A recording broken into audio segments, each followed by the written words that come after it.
aunque ignoran hacia dónde van, porque olvidan que la vida esconde para cada cosa su lugar. Y eso nadie lo adivina, si estás lejos o en la esquina, pero llegar nunca es el final. Deja huella quien camina, y eso es todo lo importante. Vas pa'lante mientras no paras. Tú escoges, no pares, camina. En Caminos de Ida y Vuelta, de la mano del Museo de América, con su directora Concha García Saiz, bienvenida. Gracias. Y el subdirector también del Museo de América, Félix Jiménez, bienvenido. Muchas gracias, Isabel. Vamos a adentrarnos pues con otra pieza, siempre de la mano de una pieza. Esta vez es un dios del periodo clásico, de la cultura mesoamericana, muy especial y que nos va a llevar a saber pues cómo era esa cultura, desde luego, claro, precolombina, y hablar un poco de esa época que luego, en el tiempo, pues siguió y ha dejado sus vestigios. Primero, quizá, definir esta pieza que está en el Museo de América y decir cuál es. Sí, efectivamente, se trata de una figura de unos 40 centímetros de altura, impresionante, realmente impresionante, que representa a un sacerdote con los atributos de una divinidad muy generalizada en toda Mesoamérica, que es Xipe Totec. Xipe Totec realmente es el nombre náhuatl, es el nombre mexica, el que ha llegado hasta nosotros.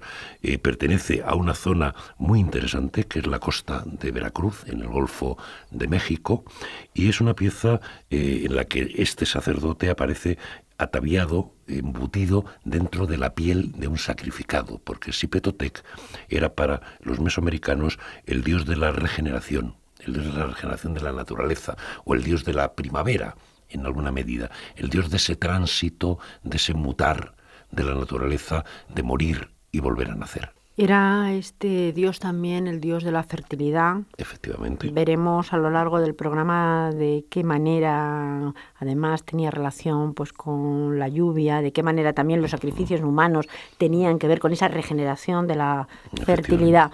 Es una pieza muy, muy curiosa que además de decir que tiene 40 centímetros, podemos decir cuáles son sus atributos, porque en las manos lleva una serie de cosas, también en la cabeza para ponerle plumas. Sí. Vamos a explicar un poco más primero cómo es la pieza y luego nos metemos en lo que es la cultura mesoamericana. Pues mira, la pieza efectivamente es un personaje que va desnudo, se le ven sus atributos masculinos con toda claridad, y va embutido en la piel.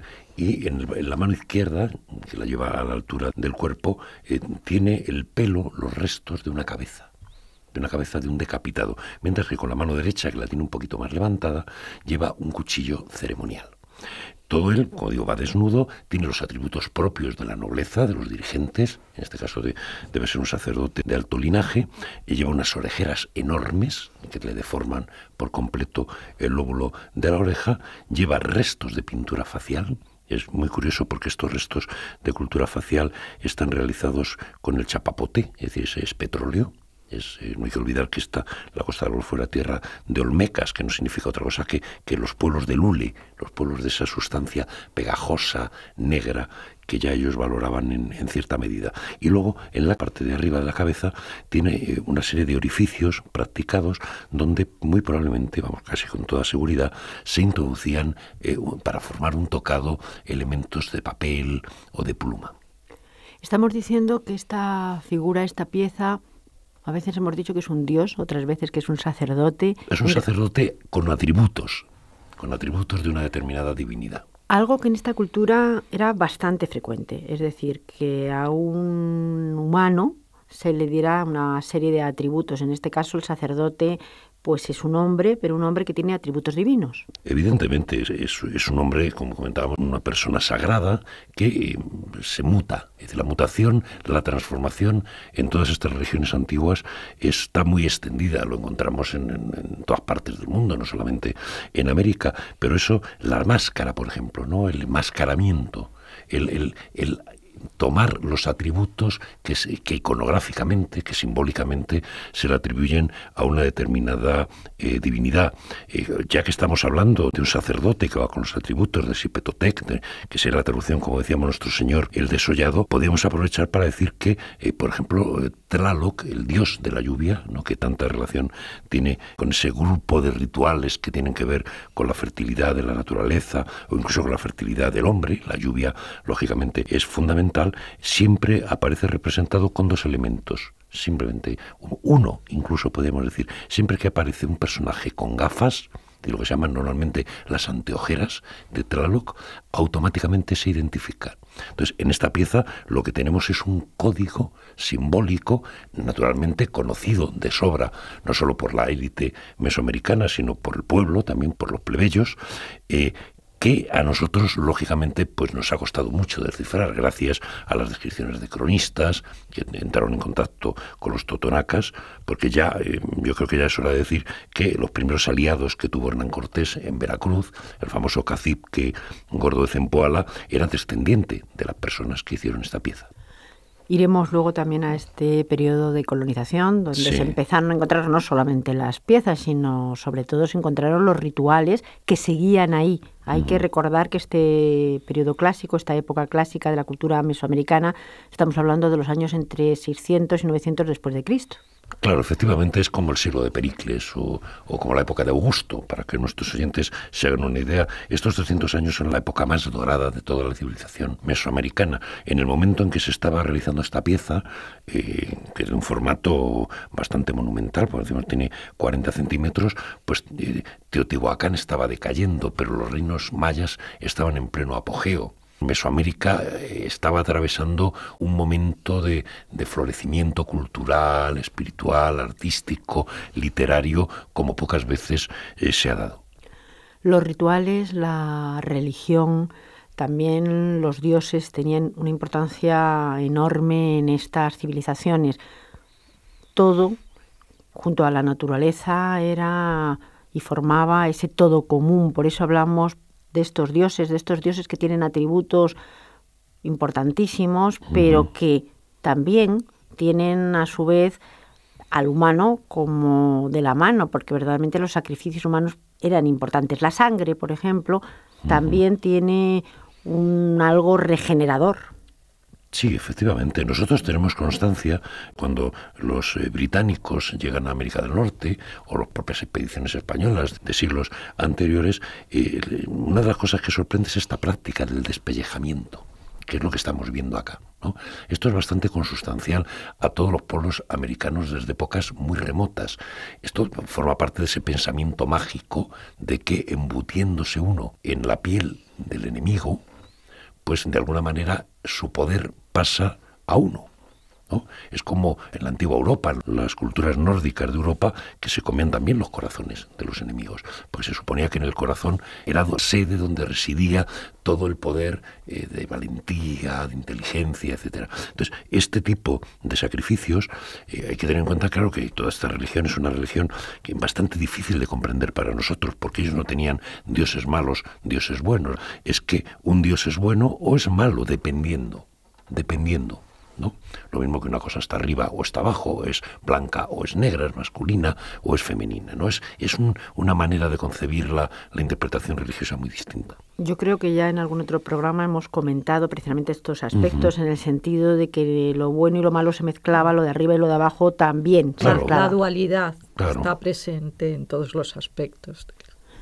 Y hablaba de los enemigos, pero también había sacrificios dentro de las propias tribus, es decir, gente que, como algo importante, bueno, estamos viendo que también en nuestros días gente que se inmola, bueno, pues de alguna manera se inmolaban también, pues voluntariamente, efectivamente, para hacer un bien a su tribu. Claro, efectivamente, yo creo que eso, pues no solamente, por poner un ejemplo mucho más pedestre, tenemos los kamikazes japoneses, ¿no? Quiero decir que gente dispuesta a sacrificar su vida por el bien común, eso se ha dado prácticamente desde los tiempos más remotos.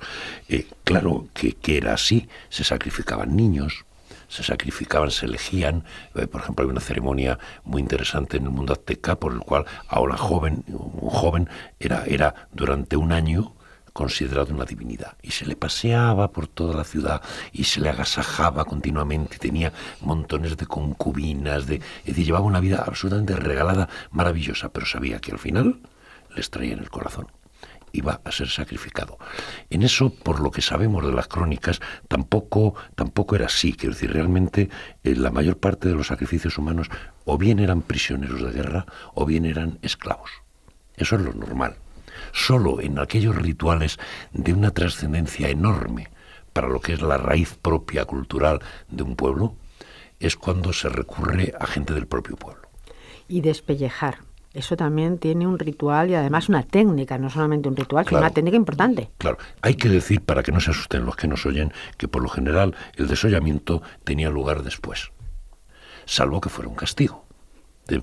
Cuando Hernán Cortés quema vivos en la plaza de Tenochtitlan a aquellos que le han traicionado, que han matado a una serie de españoles, que Moctezuma le entrega, realmente Moctezuma se queda sorprendido con la humanidad y lo tontos, por así decirlo, que eran los castellanos, los españoles. Él los hubiera despellejado vivos, los hubiera cortado a trocitos y los hubiera enviado a cada rincón del imperio. Es decir, el despellejamiento puede ser una tortura, es decir, puede ser, como en muchos lugares, un castigo, porque es una cosa muy, muy dolorosa, pero en este caso, en este contexto ritual, yo diría que en el más del 90% de los casos es un despellejamiento post-mortem. ¿Y qué importancia tenían para estas culturas pues la naturaleza, como estamos hablando, la lluvia? Ellos vivían en un entorno que verdaderamente era bastante hostil, porque no era fácil vivir ahí. En el caso de Veracruz, que es una zona selvática, desde luego, hay que tener en cuenta que son sociedades eminentemente agrícolas, es decir, no hay ningún tipo de actividad industrial, no hay servicios, no hay nada. Claro, desde la perspectiva de nuestra sociedad resulta muy difícil, pero como era la Europa de hace 100 años, cuando uno iba al medio rural. Es decir, el clima, la naturaleza, cómo se comportaba el clima, era la diferencia entre el hambre o la abundancia, entre la vida o la muerte. No solo ya por las carencias, sino porque cuando se daban esas sequías, cuando se daban esas hambrunas, la guerra campeaba por todos los territorios. La gente se dedicaba a robar lo que tenía el de al lado. Entonces, claro, era importantísimo. Prácticamente más de la mitad de los rituales de estos pueblos agrícolas, por no decir mucho más, tiene que ver con eso. Tiene que ver con la regulación y con la propiciación de los fenómenos benefactores. Evitar las granizadas, las sequías, todo eso. Y cuando llegan los misioneros, cuando llegan los primeros españoles y se encuentran pues unos descendientes de esta cultura, pero que verdaderamente conservan todavía muchísimas de las tradiciones. Sí. Entre los elementos culturales que más sorprenden y además rechazan desde el primer momento los misioneros y los que no son misioneros están la antropofagia y los sacrificios humanos. Eso además va a servirles para catalogar a estas culturas y por lo tanto rechazar decididamente todo lo que tenga relación con estos temas.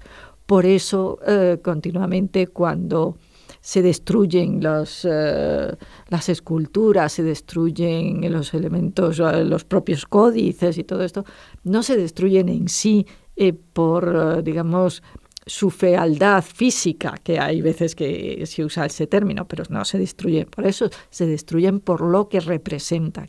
Lo que estamos hablando en estos momentos, claro, representan a las divinidades y sus actuaciones son las que se califican de monstruosas.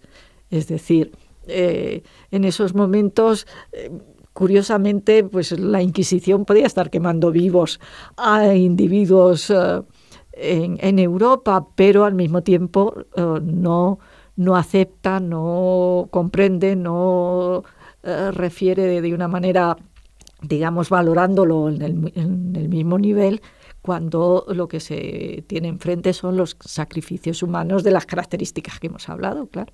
Estamos hablando de las culturas, pero cuando encuentran entonces los objetos, tampoco, porque de alguna manera representan... Sí, los objetos están vinculados con las creencias. En ese sentido, paralelo de lo que sucede cuando alguien destruye una representación de Cristo o una representación de la Virgen o de alguno de los santos, no se estima, cuando lo destruye en ese sentido, no se estima que está destruyendo una escultura de madera, se estima que está atacando, digamos, a los principios religiosos que dan forma a esa escultura. Pues en este caso es exactamente lo mismo, claro. ¿Y cómo nos han llegado, por ejemplo, pues esta pieza que es muy importante, que está, como decimos desde el principio, en el Museo de América, pero qué proceso ha tenido de venida? Bueno, pues son a través de excavaciones arqueológicas, naturalmente.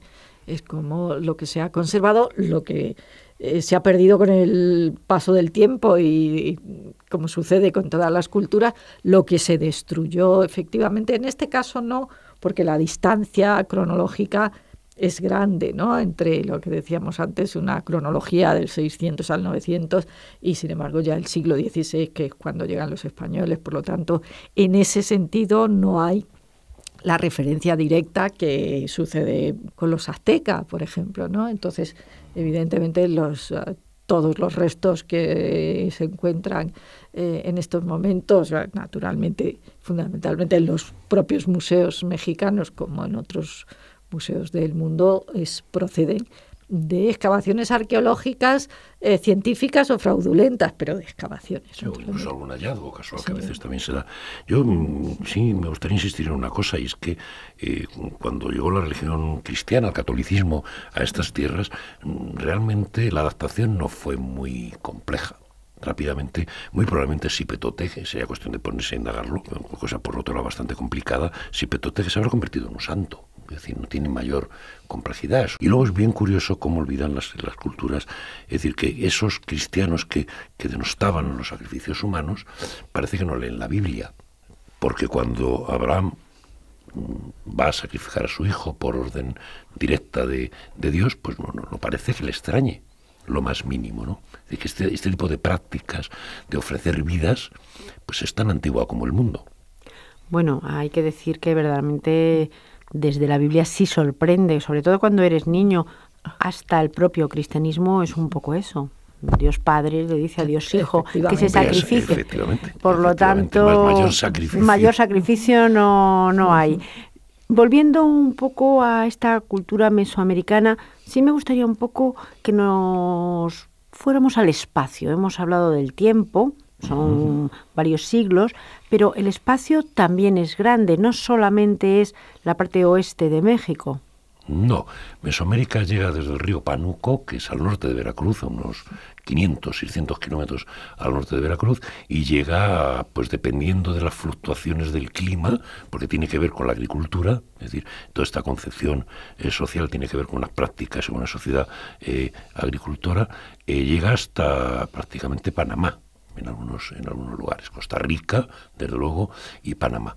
Y decir que dentro de este área de la cultura de la costa del Golfo hay dos centros importantes arqueológicos, uno Remojadas, que tiene dos fases, que es una etapa anterior, que arranca unos 500 años antes de Cristo, es decir, casi 1000 años antes de este periodo que estamos hablando, pero sobre todo el yacimiento del Tajín.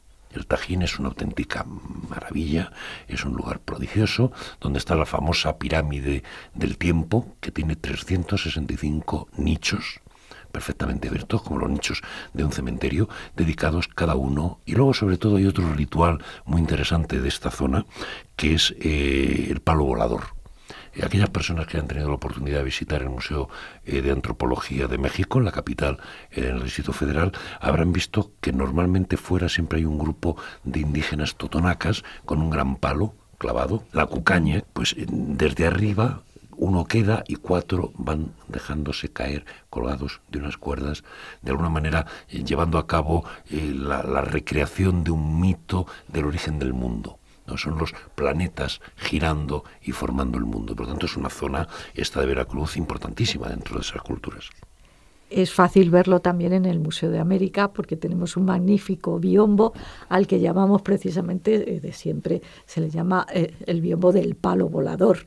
Y ahí es donde está representado lo que está comentando Félix, ¿no? Y eso es una obra del siglo XVII. Eran pueblos nómadas, es decir, iban arrastrando de alguna manera su cultura y a la vez pues tomando de otras culturas que se iban encontrando por sus caminos. No. Ellos llevaban asentados en este territorio, cuando llega el siglo VI de nuestra era, pues deben llevar allí cerca de 3.000 o 4.000 años ya asentados. No quiere decir que siempre los mismos, ¿no? Porque si nosotros tenemos la historia del Próximo Oriente, de Mesopotamia, pues la cantidad de pueblos que en 3.000 años desfilaron por allí, normalmente venían del norte, nómadas, efectivamente, que eran mucho más beligerantes, mucho más guerreros, iban conquistando estos pueblos, pero se iban aculturando, iban adaptando las formas de vida, los yacimientos ya de sociedades agrícolas, de aldeas, no vamos a hablar de ciudades, aldeas, pero que podían tener fácilmente 1.000, 2.000 habitantes, es decir, no estamos hablando de aldeitas pequeñas, ya las tenemos en este territorio en el tercer milenio antes de Cristo. Allá por el 2400, 2300 ya se encuentran restos de sociedades agrícolas sedentarias. ¿Y el sol? Porque el sol tiene una importancia en todas estas culturas muy grande y también en sus dioses. De hecho, algunos de sus dioses son el propio sol o la representación del propio sol. Claro, para aquellas personas que estén interesadas en el tema del sol, yo les diría que leyeran el Popol Vuh, el libro sagrado de los quichés de Guatemala, escrito ya en el siglo XVII, en época, pero eso sí, en lengua quiché, con el alfabeto, utilizando el alfabeto latino, donde nos cuenta esta tradición, que es común a toda Mesoamérica, de dos gemelos divinos. En el caso del Popol Vuh tienen la denominación maya, Hunahpu e Xbalanque, el hermano y la hermana, que son retados por los dioses del inframundo cuando todavía no existe el firmamento, ni la luna, ni el sol. Son héroes mitológicos, lógicamente, no tienen una correspondencia con la vida normal. Y hacen un viaje iniciático por el interior de la tierra, a través de una caverna, hasta llegar a la morada de los dioses del inframundo. Y entonces juegan una partida de juego de pelota, que es bastante conocido, con una pelota de hule, 2 campos, un aro, en época posclásica, y vencen. Y al vencer se transforman. Uno se transforma en el sol y otro se transforma en la luna. Pero hay otra tradición, que es los anales de Cuautitlán, donde 2 divinidades son requeridas a arrojarse a una hoguera como sacrificio. O sea, hay dos explicaciones en torno al origen del sol y de la luna. El más valiente se lanza cuando el fuego está crepitando en plena efervescencia y se convierte en el sol, pero el otro dios es cobarde. Entonces le da miedo. Entonces espera a que el fuego baje. Y cuando ya el fuego ha bajado, se arroja. Pero claro, ya se transforma en la luna.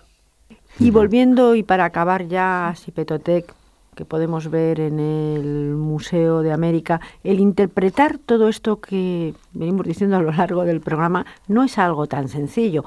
Así contado parece una cosa fácil, pero ha costado tiempo. Claro. Nosotros sabemos de la existencia de esta divinidad nada menos por las descripciones de los propios cronistas. En este caso, normalmente los frailes, los franciscanos.